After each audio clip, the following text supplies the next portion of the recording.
So what happens on your path on your way to becoming an English teacher? I know you get married at 17, you've got three young kids there in your 20s, so plenty on your plate. When do you turn to activism and to organizing and to what's ultimately going to be your career?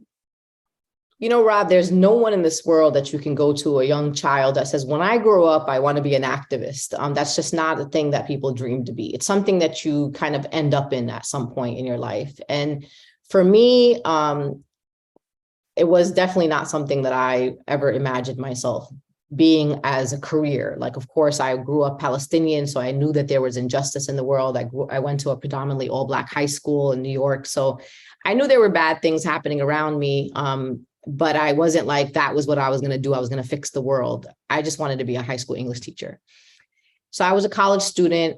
And then a very horrific event, as you know, happened. And I know for a lot of middle grade readers who will read my book, they were not born when this happened. And it's an opportunity for me to also use my book as a way to tell a story about a horrific event that happened in our country that many of these young people were not here to experience, and to be able to share an experience, not just of any American, but a Muslim American at that time. Because I think that there's a story that's missing about not only did this terrorist attack impact us all as Americans and impacted New Yorkers as a whole, and of course, thousands of our fellow Americans died during that attack, but a lot of people don't know the story about what happened after that horrific attack, and specifically what happened to Muslim communities and people who were perceived to be Muslim. And so I was, a college student. I walk out into my college campus on this Tuesday morning. My chemistry professor was a very strict older man who said no one's allowed to have any electronics. And, nobody really had electronics back in those days, but there were a couple of people. It's very strict about that. And no answering phone, no beepers, none of that. All of a sudden, his phone's ringing off the hook and it's in his pocket. And he's really like astounded by his own phone because it never rang. Obviously, I had him a previous semester.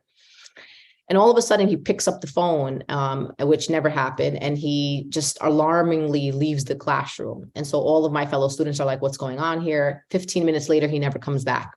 So we were like, something must be wrong. So then we walk out into the college campus. We are right across Manhattan. So I'm still on the Brooklyn side. And all of a sudden I walk outside to a flurry of burned paper that is falling from the sky, little pieces of burned paper that had literally flown over, the wind had carried all the way from the Manhattan side. So I could see the towers. And of course, as people don't remember, especially young people, we didn't have Twitter, we didn't have Facebook, we didn't have ways to get kind of up-to-date information about what's happening around us. Usually these days, if something bad happens or you think something bad happens, you run to the internet, and then the internet tells you everything. Well, we didn't have cell phones, and not a lot of people had cell phones back in 2001. And we didn't have like those flat screen TVs at my college. Like there was just no way to know. So I went up to a security officer and I said, hey, what's going on? It was just so eerie, like a nightmare was about to unfold. And he said, I don't know. All I know is that an airplane hit a building in Manhattan. So of course I'm like, okay, an airplane hit a building. That sounds really terrible. But I tried not to get my mind to go towards like, oh, this is a big terrorist attack. I said maybe an airplane was running, flying low, and maybe it, hit a building, and that's really terrible.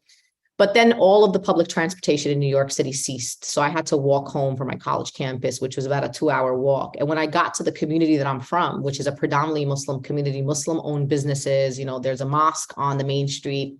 Everything was closed, and it really, really didn't sit with me well. I was like, well, why are the businesses closed? Like, this is really weird. Why are the Muslim businesses closed? And that's when then my mind started going different places. I was like, oh no, I hope this is not like some terrorist attack type thing. And I know they're going to blame the Arabs and the Muslims just based on the Hollywood movies that I've watched where Muslim men are the ones perceived to be the, perpetrators. And then I walked all the way to my mom's house, who was watching my children at the time while I was in college. And I walked in and my mom was running out of the house without her hijab. And hijab, for folks who don't know, is this religious scarf that I'm wearing. My mom also wore one, but she wasn't wearing one. And she jumped into her Lincoln Navigator to go pick up my brother at the time. And it was still like 12 o'clock at noontime. My brother doesn't get out of school till 3 o'clock.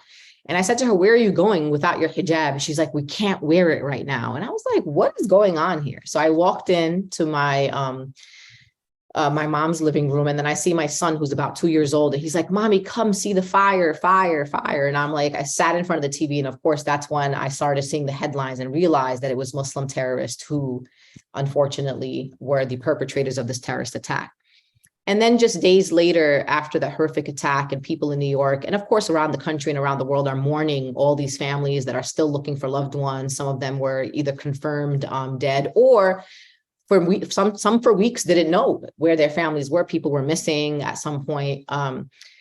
Women started coming to our mosque in full-blown tears, saying that some people came to their homes and took their either sons or took their husbands. And I was like, what is going on here? What are these people? Why would somebody just come to your house and take your loved one? And then I witnessed it for myself in Bay Ridge, Brooklyn, South Brooklyn, where there was a raid on an apartment building where they literally were asking men to come out of the building. And I watched them come out of the building, lay them out. They laid the men out on their bellies on the ground, and their children and families were watching through the windows. And it was just a horrifying experience for me. And so I immediately, something kind of clicked in me to say to our imam, which is our religious leader at the mosque. I said to him, listen, he said, "Listen, I'm from Egypt. I'm an immigrant. I have no idea what's going on. I don't know how to help these people. I'm not familiar with the, United States systems." And so we started looking for attorneys and folks. And at the time, almost in the first couple of months after 9/11, Brooklyn Law School had a legal clinic. And so they started trying to help people find their loved ones, locate loved ones in different federal prisons across the Northeast. And I got to visit some of these detention centers, one in Elizabeth, New Jersey, and they're just a horrible place, just really unsanitary. No one would want their loved ones there. And a lot of these people, I would even go as far as to say all of the people that at least I worked with, not a single one was ever convicted of any sort of terrorism. A lot of the only violations that they had were that they had overstayed their visa. So they had some kind of immigration violations. People were fleeing political persecution, fleeing war and conflict. They were fleeing poverty, and really came to America to try to get a better life for them and their families. And here they were leaving these police states and these dictatorships to come to a country that wanted to blame them for something that had nothing to do with them. I mean, horrible people did this, and these immigrants in my communities had nothing to do with these horrible people. And again, so that was my radicalizing moment. So that was the moment where I was like, this is not okay. And I'm going to start helping these families. And I started as a translator, translating between attorneys and families, and going with people to detention centers as a translator. And then I decided that something was much bigger here. And there was more systemic issues. There was something it wasn't just about each individual person. There was a larger problem here. And I became an organizer and an activist, and doing press conferences and letting people tell their stories, and working with government officials, working with members of city council, members of the state legislators, members of Congress. And then I found myself at the Arab American Association of New York, which was a social service agency, and eventually became its executive director. And then, as they say, then the story went on from there.